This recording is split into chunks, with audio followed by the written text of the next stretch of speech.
오늘 큐티의 제목은 불신 세상 속에서 거룩함을 지키는 성도입니다. 성경에서 말하는 거룩이란 죄를 짓고 덜 짓고의 문제가 아니죠.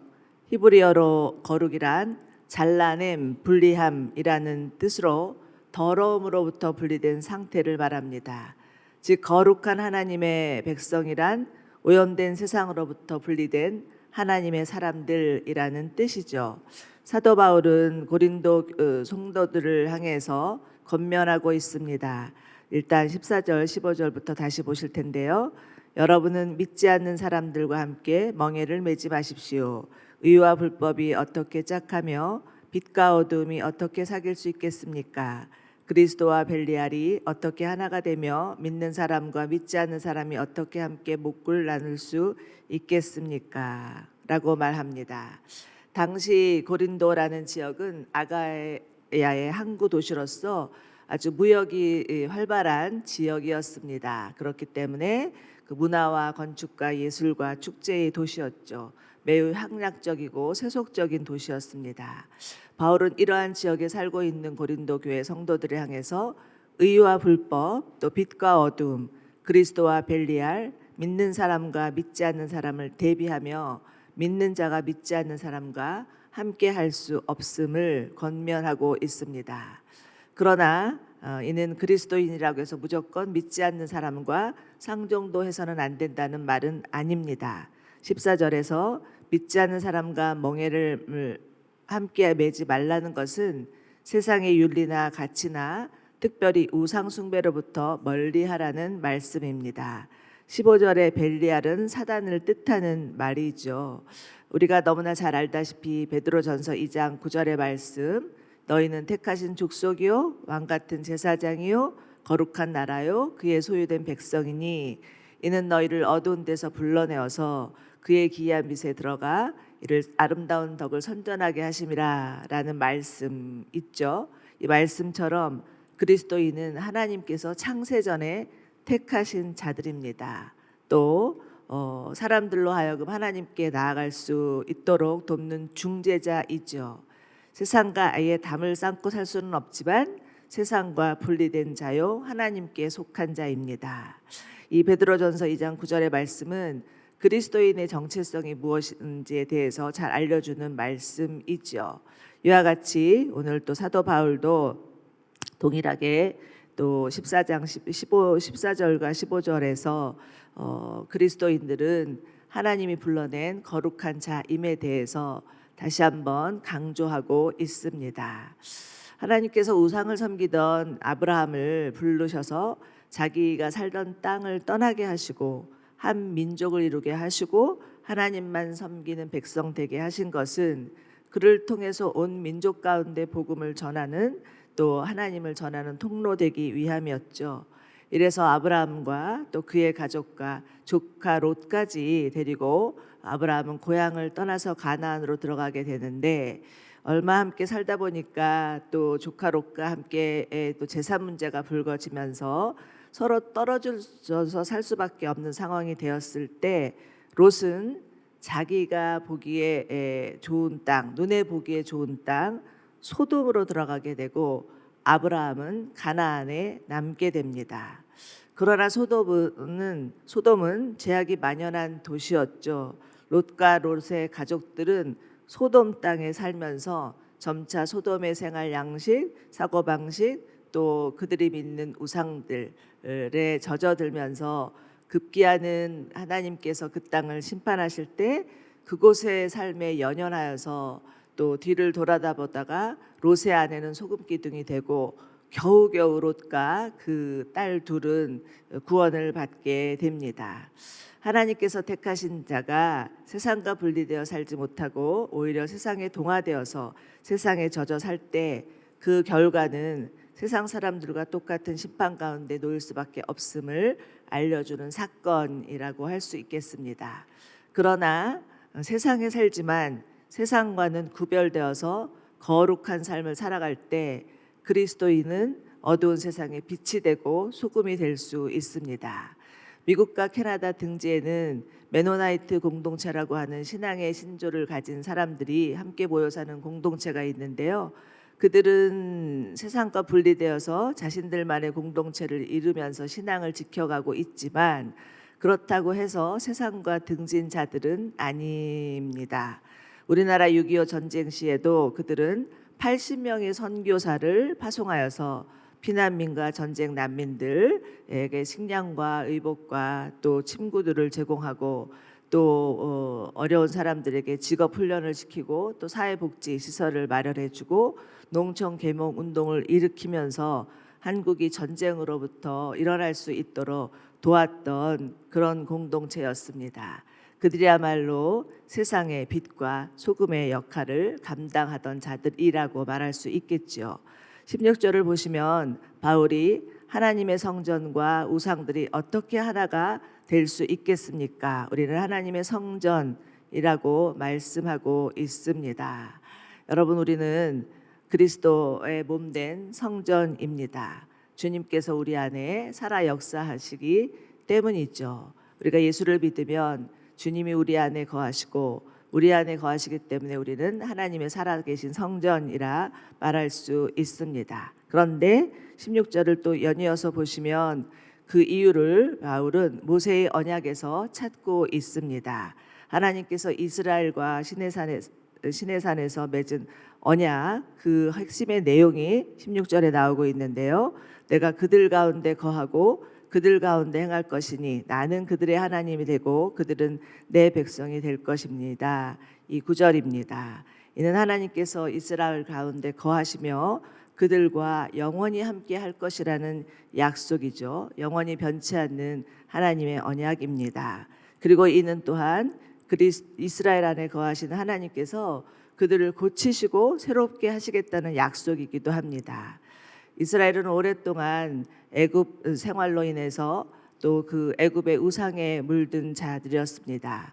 겉으로는 하나님을 믿는 백성이라고 하지만 그 속은 애굽의 문화와 사상과 간습으로 찌들어 있었다고 해도 과언이 아니겠죠. 그렇기 때문에 이스라엘의 광야 40년의 기간은 그들 안에 있는 애굽의 애굽적인 요소, 즉 세상적인 요소를 떼어내는 시간이라 할 수 있습니다. 우리가 예수님을 믿고 나서도 또 나름대로 삶 가운데 어려움이 있는 것, 고난이 있는 것은 정말 광야에 같은 시간이 있는 것은 우리 안에 남아있는 세상적인 요소들, 그 요소들을 또 제거하고 하나님의 사람으로 변화되기 위한 그런 시간이라 할 수 있겠습니다. 17절 보시기 바랍니다. 그러므로 너희는 그들 가운데서 나와 그들과 떨어져 있으라. 주께서 말씀하신다. 너희는 부정한 것을 만지지 말라. 그러면 내가 너희를 영접하리라. 이렇게 말씀하시는데 밑에 영어 성경을 보면 be separate라는 구절이 있고요. 또 touch no unclean thing이라고 되어 있는 것을 볼 수가 있습니다. 이스라엘 백성들은 하나님의 언약 백성으로서 죄와 악한 습관으로부터 분리되어야 했고 더러운 것 근처에는 가지도 않아야 했습니다. 왜요? 내가 거룩하니 너희도 거룩할지니라 하신 하나님의 말씀처럼 이스라엘 백성들도 하나님의 백성으로서 거룩해야 했기 때문입니다. 그러할 때 18절의 말씀 나는 너희의 아버지가 되고 너희는 내 자녀가 될 것이다 라고 선언하시는 거죠.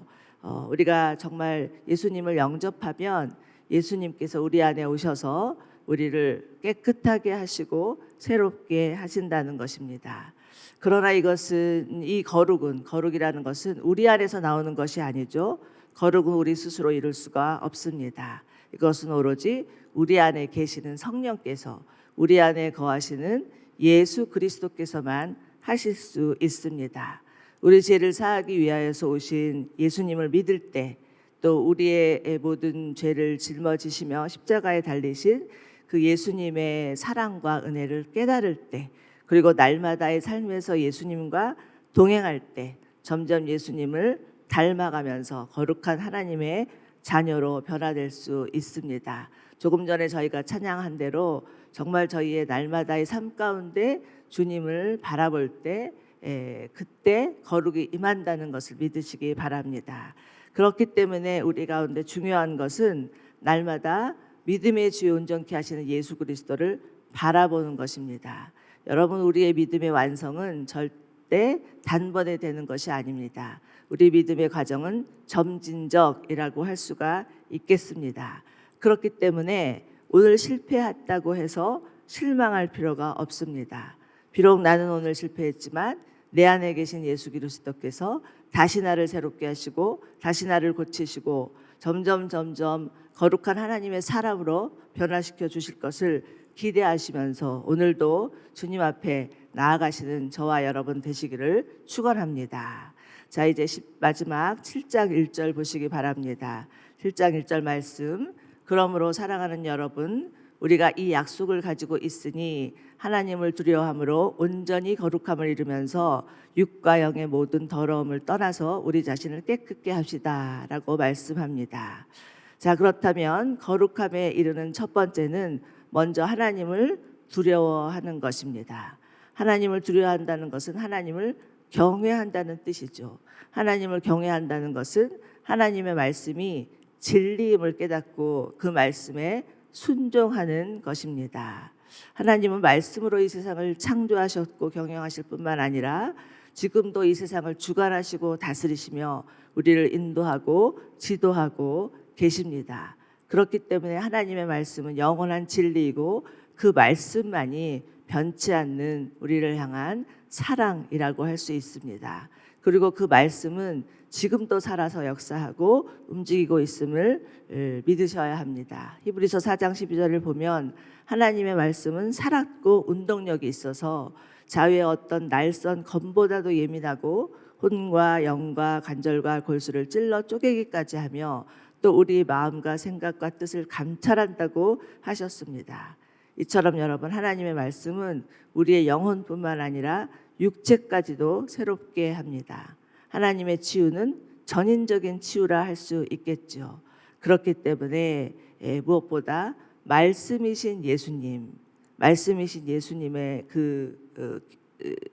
우리 가운데 주신 말씀을 정말 묵상하고 또 생각하고 암송하는 것은 너무나 중요합니다. 그 예수님의 말씀이 우리를 거룩으로 인도할 수 있기 때문이죠. 정말 그 예수님의 말씀이야말로 우리 안에 있는 온갖 더러운 생각과 행동과 마음의 태도들, 그것을 깨끗이 씻기시고 새롭게 할 수 있다라는 것을 믿으며 오늘도 주님의 보혈에 의지하여서 여러분에게 주신 하나님의 말씀에 붙잡고 주님 앞에 나아가시기를 바랍니다. 여러분들, 우리 그 예수님의 부활을 첫 목격한 증인이 막달라 마리아인 것을 잘 아시죠? 그 막달라 마리아는 어떤 여인이었습니까? 원래 7 귀신 들린 미친 여자였습니다. 그러나 정말 예수님을 만난 후 그녀의 삶은 송두리째 바뀌게 되죠. 그동안 그 막달라 마리아를 붙들고 있었던 귀신들이 떠나가고 그 영혼과 육체가 깨끗게 되면서 주님을 섬기는 여제자가 되고 주님의 부활을 처음으로 목격하는 첫 증인이 되었습니다. 그런데 여러분, 막달라 마리아는 표면적으로 7 귀신이 들린 여자였지만 사실 우리 또한 드러나지 않아서 그렇지 그 여자와 별반 다를 게 없는 사단에게 사로잡힌 자들이었습니다. 그러나 예수 그리스도께서 오셔서 우리 대신 십자가를 지심으로 말미암아 우리의 죄를 다 담당해 주셨기 때문에 우리 안에를 붙들고 있었던 마귀가 떠나가고 깨끗게 되고 우리가 점진적으로 하나님의 거룩에 이르게 된다라는 것이죠.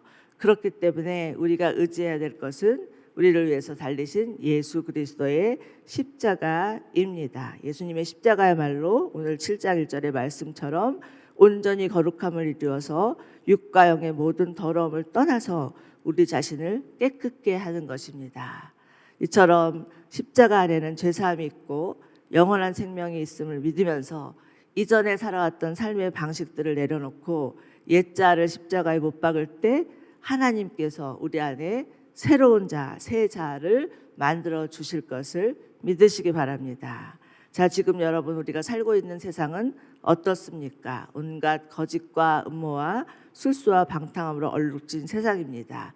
이러한 세상 가운데 어떻게 거룩한 하나님의 백성으로 살아갈 수 있을까요? 참으로 정말 이 세상에서 우리가 거룩을 지킨다는 것은 너무나 어려운 일이라고 마치 불가능한 일이라고까지 생각할 수 있습니다만, 그러나 거룩하신 하나님 안에 우리가 거할 때 그때 하나님께서 우리를 거룩으로 이끌어 주실 것을 믿습니다. 거룩하신 하나님 우리 안에 거할 때 우리의 내면이 깨끗해지고 새로워진다는 것입니다. 여러분, 거룩은 외면에서 나오는 것이 아니라 우리 내면에서 흘러나오는 것임을 기억하시기 바랍니다. 디모데전서 4장 7절을 보면 망령되고 허탄한 신화를 버리고 경건에 이르도록 내 자신을 연단하라 하는 말씀이 있습니다. 정말 주님의 말씀을 따라서 날마다 우리가 경건을 훈련하고 주님의 말씀을 묵상하고 또 주님의 말씀을 붙들고 기도함으로써 거룩에 이를 수 있다라는 말씀이기도 하죠. 우리 안에 정말 겉모습이 아닌 속사람이 새로워지는 것이 중요함을 인식하며 오늘도 우리의 속사람을 깨끗게 하실 예수 그리스도께 나아가는 저와 여러분이 되시기를 바랍니다. 그래서 우리의 내면이 깨끗해져서 정말 우리의 외적인 삶까지도 거룩에 이를 수 있는 주님이 원하시는 그러한 자들이 되시기를 주님의 이름으로 축원합니다.